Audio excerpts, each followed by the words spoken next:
રાધે રાધે, જય સિયારામ. આજે આપણે રાધા રમણ ચરણદાસ દેવનું ચરિત્ર ચાલુ કરવાનું છે. આ ચરિત્ર 50 પાનાનું છે, એટલે આપણે લાંબુ પણ ચાલશે. અને રાધા રમણ ચરણદાસ દેવ એને બડે બાબા પણ કહેવામાં આવતું. એ બડે બાબા રાધા રમણ ચરણદાસ દેવ જગન્નાથપુરીના એક મહાપુરુષ થઈ ગયા છે.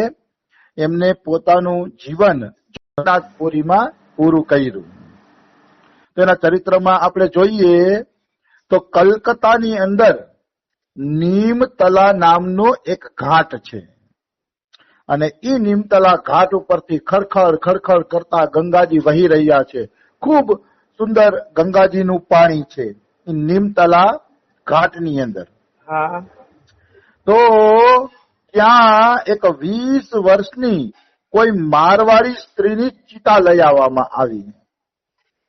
20 વર્ષની મારવાડી સ્ત્રી હશે અને એ મૃત્યુ પામી હશે. મૃત્યુ પામીને એટલે એની નનામી ત્યાં નીમતલા ઘાટ ઉપર લાવે છે અગ્નિ સંસ્કાર કરવા માટે. તો ત્યાં સ્ત્રીને નીચે રાખીને આ લોકો ચિતા બનાવતા હતા. તો ચિતા બનાવતા હતા ને તો એક શિષ્ય આવ્યો, આવીને કે એ તમે બધા છે ને આ સ્ત્રીને બાળતા નહીં, જલાવતા નહીં, કે જો પેલા ગંગાજીમાં અમારા બાબા નાઈ ને, બાબાએ કીધું હું હમણાં આવું છું. તો ગામના માણસો કે આ કોઈ પાગલ બાબા લાગે છે એમ. હવે મહિલા હોય પછી તો એને ફટાફટ બાળી જ દેવા જોઈએ ને એમ, જેમ બને એમ. તો એને થોડા રાખવાના હોય. એટલે પછી એ તો બાળવાની તૈયારી કરવા માંડ્યા, અને બાબાની વાત ઉપર એને ધ્યાન ન દીધું અને બાળવાની તૈયારી કરવા માંડ્યા. તો બીજો શિષ્ય આવ્યો કે અમે તમને અત્યારે ના પાડીએ છીએ ને કે હજી આ છોકરીને બાળતા નહીં, તમે એને હળગાવો નહીં. જો અમારા બાબા સ્નાન કરે છે ને હમણાં અહીંયા આવે છે. એટલે બધાને એમ થયું ભાઈ આ છે શું ચક્કર, આ બાબા કેમ ચિતા બાળવાની ના પાડે છે, આનું કારણ શું? તો પછી બહેનું એવું કે રાધા રમણદાસ બાબા આવ્યા. આ લોકોએ ચિતા બાળી નહીં અને રાધા રમણદાસ બાબા આવ્યા. પછી રાધા રમણદાસ બાબાના પ્રિય શિષ્ય હતા રામદાસ બાબાજી, કે જેને આ ચરિત્ર લખ્યું રામદાસ બાબાજીએ. એ રામદાસ બાબાજી એમ કે છે કે પેલી સ્ત્રીના માથા પાસે બેસી જાઓ, રામદાસને કીધું. પછી રાધા રમણ ચરણદાસ દેવ સ્ત્રીના અંગૂઠા પાસે બેઠા, અને બે બાજુ એક એક શિષ્ય બેઠા, ને પછી હરે કૃષ્ણ ની ધૂન ચાલુ કરી દીધી. હરે કૃષ્ણ હરે રામની ધૂન ચાલુ કરી દીધી.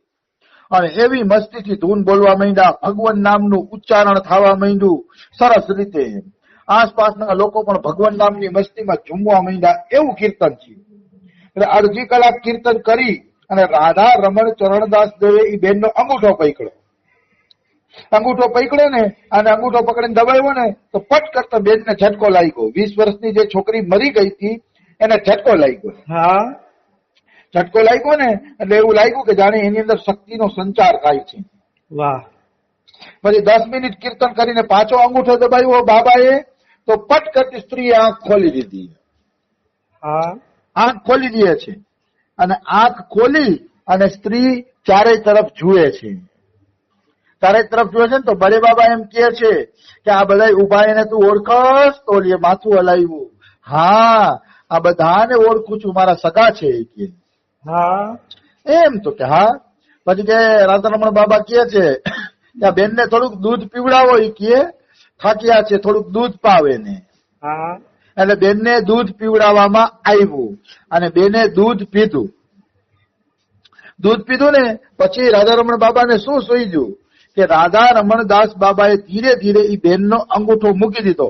અંગૂઠો મૂકી દીધો એટલે એ બેનને નીંદર આવી હોય એમ હુઈ ગઈ, અને પાછા પ્રાણ નીકળી ગયા. પાછા એના પ્રાણ નીકળી ગયા. તો બધા લોકો કહેવા માંડ્યા કે બાબા તમે છે ને આને જીવતી કરી દો, કે આને તમે જીવતી કરી દો, કે આને મારો નહીં. ત્યારે રાધા રમણદાસ બાબા બહુ સરસ જવાબ આપે છે કે જે લીલા ચૈતન્ય મહાપ્રભુએ નથી કરી એ લીલા અમે કેમ કરી શકીએ? એ લીલા અમે કરીએ ને સારું ન લાગે. મતલબ અહીંયા રાધા રમણ ચરણદાસ બાબા બહુ ગુડ વાત કરે છે કે આપણા આગળના આચાર્યો ગુરુઓ જે લીલા નથી કરી ગયા ને એની ઉપરની લીલા કરવી જોઈએ નહીં. હા, કોઈ ઉપરથી આવેલો આચાર્ય હોય અને એના ઉપરની લીલા કરે તો અલગ વાત છે. હા માની લો મારા ગુરુ જ છે, મારા ગુરુ 10 કલાક આસન ઉપર ભજન કરે છે, હવે હું 15 કલાક આસન ઉપર ભજન કરીને એમ દેખાડું કે ગુરુ કરતા વધુ હું આસન ઉપર બેહી શકું છું, તો એ કઈ મર્યાદા ના કહેવાય. આપણે ગુરુથી નીચું રહેવું જોઈએ.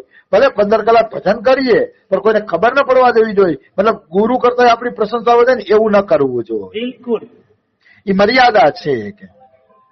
અમારા આશ્રમમાં એક વખત એક માન મંદિર થી સંત આવ્યા હતા. અહીંયા કીર્તન કરે છે, એનું નામ ગોર હરિદાસ બાબા છે, કીર્તન કરે. તો ભર શિયાળામાં ઈ છે ને ચાદર ઓઈડા વગર ખુલ્લા બદને બેઠા હતા. અહીંયા બેઠા હતા તો ગંગારામજી આવીને ધાબળો ઉડાડી દીધો. તો કે મારે ધાબળાની જરૂર નથી, તો કે અહીંયા ઓઢી લ્યો, કારણ કે મહત પુરુષ સામે આપણે વૈરાગ્યનું પ્રદર્શન ન કરવું જોઈએ. ગંગારામ બોલ્યા, બિલકુલ સાચી વાત બોલ્યા કે મહાપુરુષ ખુલ્લી છાતીમાં ફરતા હોય અને આપણે એની સામે ફરીએ ને તો એવું લાગે જાણે આપણે એની હરીફાઈ કરીએ છીએ. એટલે મહાપુરુષ સામે ઠંડીથી આપણે બચતા હોય ને તો એ ધાબળો ઓઢી લેવો જ જોઈએ. મહાપુરુષ સામે વૈરાગ્યનું પ્રદર્શન, એનાથી આપણે આગળ છીએ એવું પ્રદર્શન ન કરવું જોઈએ. એટલે બળે બાબા રાધા રમણ ચરણદાસદેવ એમ કહે છે કે શ્રીવાસ પંડિત નો છોકરો મરી ગયો હતો તો ચૈતન્ય મહાપ્રભુએ જીવતો નહોતો કર્યો. ચૈતન્ય મહાપ્રભુએ એને જીવતો ન કર્યો. તો મહાપ્રભુએ મરદા જીવતા નથી કર્યા, લીલા કરી, તો હું મરદા જીવતા કરીને એનાથી મોટો બનવા નથી માંગતો. રાધા રમણ બાબા કીએ એટલે હું આ બેન ને જીવતો નહીં કરું. તો કે તો તમે આમાં પ્રાણ શું કામ પૂર્યા? ત્યારે મસ્ત વાત કરે છે, નામનો મહિમા દેખાડવા માટે પ્રાણ પૂર્યા.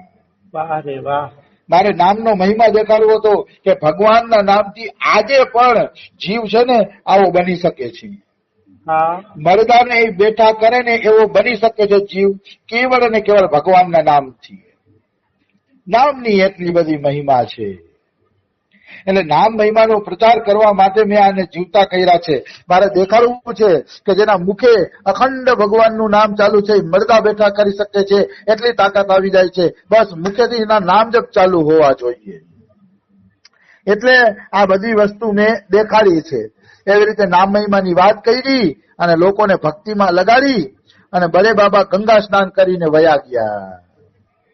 ગંગા સ્નાન કરીને ગયા ને એટલે પાછળથી એના એક શિષ્યએ કીધું કે ભાઈ સંતો કોઈના પ્રારબ્ધ હારે છેડખાની કરતા નથી. આ બેનનું પ્રારબ્ધ હતું, એ મરી ગયા એટલે એની હારે અમારા બાબાએ છેડખાની ન કરી ને વાત એ સાચી છે. સંતોમાં શક્તિ હોય કે મરદા બેઠા કરી શકે એવી શક્તિ હોય સંતોમાં, પણ સંતો ક્યારેય કોઈના પ્રારબ્ધ હારે છેડખાની કરતા નથી. આવી વાત છે ને, વાત બિલકુલ સત્ય છે.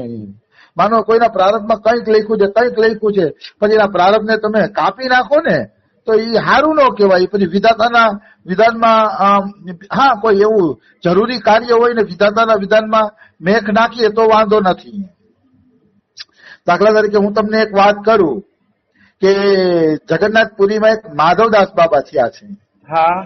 માધવદાસ બાબા ઝાડા થઈ ગયા તો કાનુડો એનું શૌચ સાફ કરી જતો.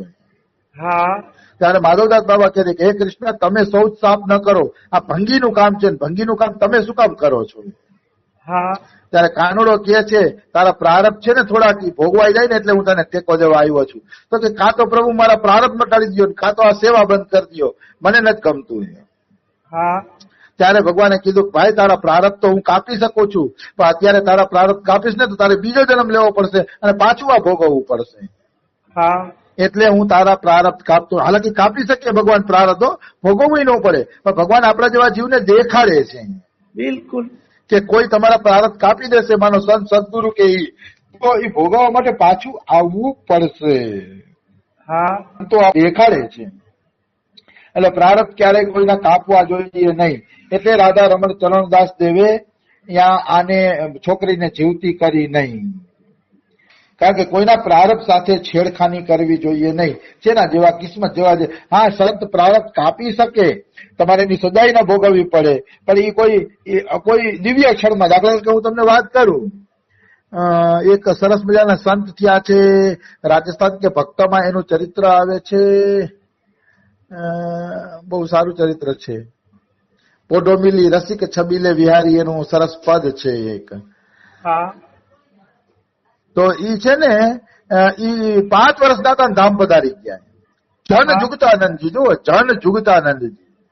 હા એ જન જુગતાનંદજી 5 વર્ષના હતા અને ધામ પધારી ગયા ને, તો એના ગુરુ આવ્યા અને યમરાજાના હાથમાંથી છોડાવે છે અને યમરાજાને કહે છે, ક્યાં આને લઈ જાવ છો? આ તો મારો જીવ છે. મારા જીવને તો કે એની આયુષ્ય પૂરી થઈ ગઈ છે. તો કે હટો, આની આયુષ્ય પૂરી નથી થઈ, આને તો મારે ભક્તિનો પ્રચાર કરાવવો છે આના દ્વારા, છોડી દો. અને ચરણદાસજી મહારાજ એને છોડાવીને લઈ આવ્યા 5 વર્ષની ઉંમરમાં. હા પછી મોટા થયા ને જન જુગતાનંદજી અને દિલ્હીમાં ચરણદાસજીના દર્શન કર્યા ને, ત્યારે ખબર પડી કે આ મહાત્માએ મને બચાવ્યા હતા. હા તો ક્યારેક ક્યારેક ભક્તિના પ્રચાર માટે સંતો આવું કરી શકે. બિલકુલ. ભક્તિના પ્રચાર માટે કોઈ જીવને બચાવવો હોય તો બચાવી શકે, એનું પ્રારબ્ધ બદલી શકે. પણ આવું સંતો કોઈ મહાપુરુષો માટે જ કરતા હોય છે, બધા માટે આવી વ્યવસ્થા હોતી નથી. હા તો આ રાધા રમણ ચરણદાસ દેવ કે જેને મરદાને પણ એકવાર બેઠું કરી દીધું, હવે એના ચરિત્રમાં પ્રથમથી પ્રવેશ કરીએ કે એનો જન્મ ક્યાં હતો. બંગાળ રાજ્યની અંદર જસોહર નામનો એક જિલ્લો છે અને એ જસોહર જિલ્લામાં મહીસ ખોલા નામનું એક ગામ છે. નાનકડું અમથું ગામ છે મહીસ ખોલા. હા એ મહીસ ખોલા ગામની અંદર આપણા રાધા રમણ ચરણદાસ દેવનો જન્મ થયો હતો. એનું નાનપણનું નામ હતું રાયચરણ. નાનપણમાં બધા એને રાયચરણ કહીને બોલાવતા હતા. પિતાનું નામ હતું મોહનચંદ્ર ઘોષ અને માતાનું નામ હતું કનક સુંદરી દેવી. મોહનચંદ્ર ઘોષ અને કનક સુંદરી દેવીએ રાયચરણનો ખૂબ સરસ રીતે લાલન પાલન કર્યું. ચૈત્ર મહિનાની સંક્રાંતિ સન 1853માં